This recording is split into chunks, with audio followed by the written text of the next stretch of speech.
la littérature algérienne, avant l'indépendance, et même aujourd'hui, il y a des gens qui prétendent que c'est Albert Camus. Et il est vrai que pendant longtemps, Albert Camus a représenté ce qu'on a appelé l'école d'Alger. Et c'était un homme de gauche. Simplement, les Français qui connaissent Camus, peut-être le connaîtraient mieux, le comprendraient mieux, s'ils le comparaient à un autre écrivain qui s'est trouvé dans la même situation, un écrivain américain, un grand écrivain, un autre prix Nobel comme Camus, c'est William Faulkner.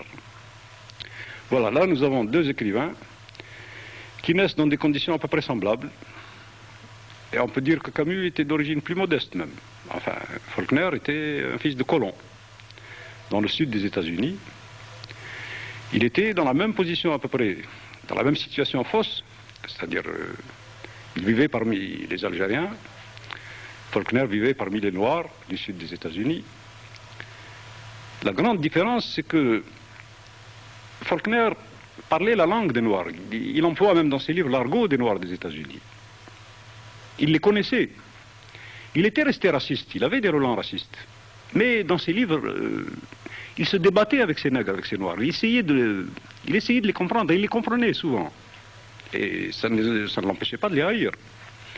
Par contre, chez Camus, d'un côté, il était pour nous, pas pour l'indépendance, mais enfin, pour les indigènes, pour être moins brutal, moins raciste. Mais c'était au fond une position morale, seulement morale.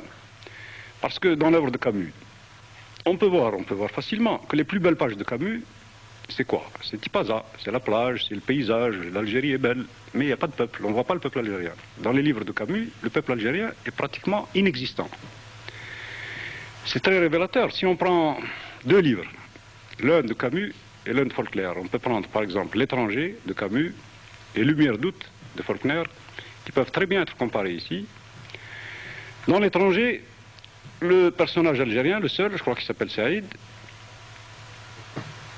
c'est à peine s'il existe. On le voit tout juste, je ne sais même pas s'il dit quelques mots, et hop, il meurt d'un coup de soleil, plus de Saïd, plus d'Algériens, et tout le reste, c'est l'Algérie française, c'est pas l'Algérie.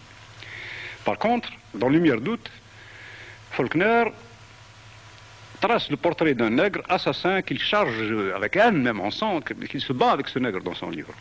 Mais ce nègre-là domine le livre. Là, on sent vraiment un travail d'écrivain, un grand écrivain, parce qu'il savait de quoi il parlait.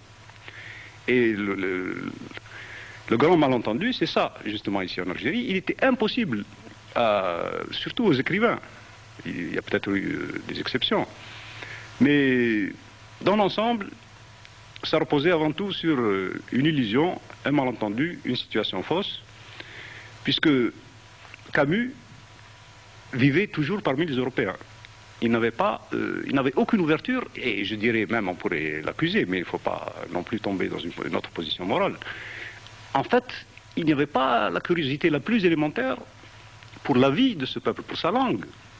Sa vision du peuple algérien était une vision très rudimentaire, très lointaine. Et par là même, ça a infirmé son œuvre. Et on l'a vu d'ailleurs très curieusement pendant la guerre d'Algérie.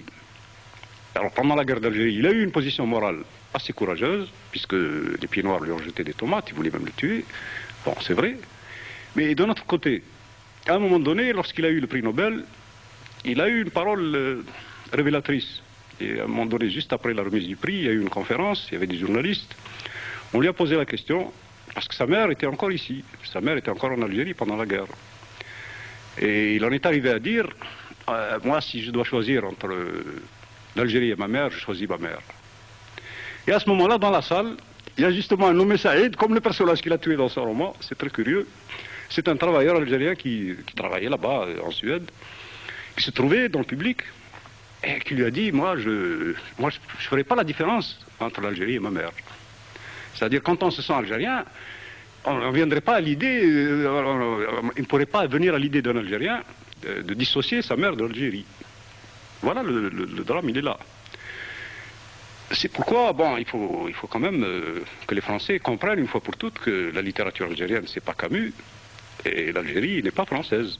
Et la littérature est un bon moyen de comprendre.